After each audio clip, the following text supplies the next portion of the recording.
I was already seated when she stopped beside me. Not paused, not hesitating.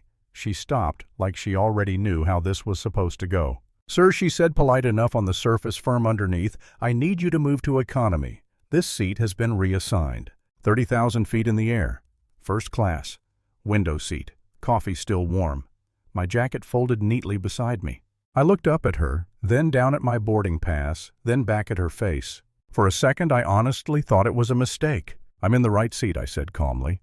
"I booked this weeks ago." Her smile tightened, the kind of smile people use when they're done listening. "I understand," she replied, not actually understanding at all, "but this seat is needed for a more prioritized guest." That word landed heavier than she probably intended. Prioritized. Around us, heads started to turn.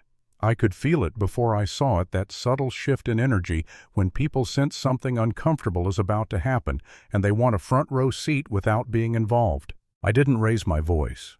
I didn't argue. I just sat there holding my boarding pass, wondering how many times in my life I'd been looked at and silently categorized before anyone bothered to ask a question. Because this wasn't about a seat. I knew that almost immediately. This was about how I looked, about how I didn't look. I wasn't flashy, no entourage, no loud watch catching the light, just a dark jacket, simple shoes, a tablet on my lap with numbers only I cared about. To her, I didn't scream, "Belongs here." She leaned in slightly, lowering her voice like she was doing me a favor. "Sir, please don't make this difficult." That line, I've heard it before. It's what people say when they're already convinced you're wrong. A man a few rows back pulled out his phone. I saw the reflection in the window. Someone else whispered. A woman across the aisle raised her eyebrows, like this was better than in-flight entertainment. I closed my tablet, set it down carefully, took a breath. "Can I speak to your supervisor?" I asked. Her posture stiffened. "I'm handling this situation." "Of course you are." That's when he arrived. Taller, louder, confidence built on repetition instead of reflection. "What's the issue?" he asked, eyes scanning me first, not my ticket. She explained it like I was furniture in the way. He nodded along, then looked at me. "Sir, this guest has been flying with us for over a decade.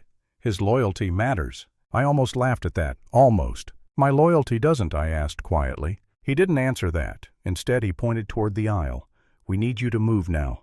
That was the moment something inside me shifted. Not anger, not humiliation, clarity. I realized I was being tested not by policy, not by procedure, but by people who thought authority was something you wear instead of something you earn. "Before I move," I said, "I'll need your names and your employee IDs." That stopped them. You could actually hear the silence ripple.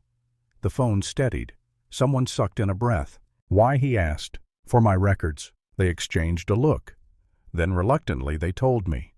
I wrote the information down on the back of my boarding pass with the same pen I used to sign contracts that change other people's lives. They still didn't recognize my name. That part almost hurt the most, not because I needed recognition, but because it proved how shallow their assessment had been from the start. A man in a tailored blazer appeared, flanked by an assistant, already annoyed before he spoke. "There we go," he said.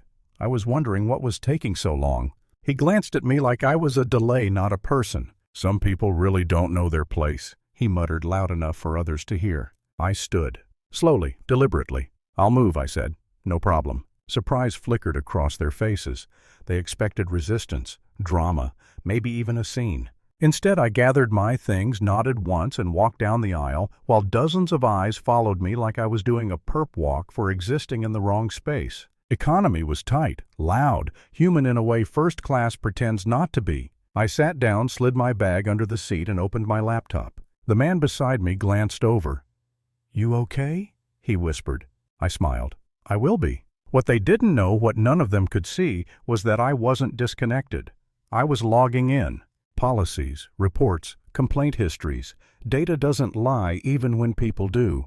And what I saw told me this wasn't an isolated incident. It was a pattern. By the time we landed, my phone wouldn't stop buzzing. Messages, alerts, screenshots. Someone had filmed everything. When the seatbelt sign turned off, I didn't rush.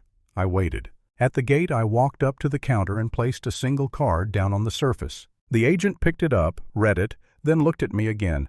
Really looked this time. Her face changed color. "I need to speak to your station manager," I said. Immediately, people gathered. Phones came out again. The story had legs now.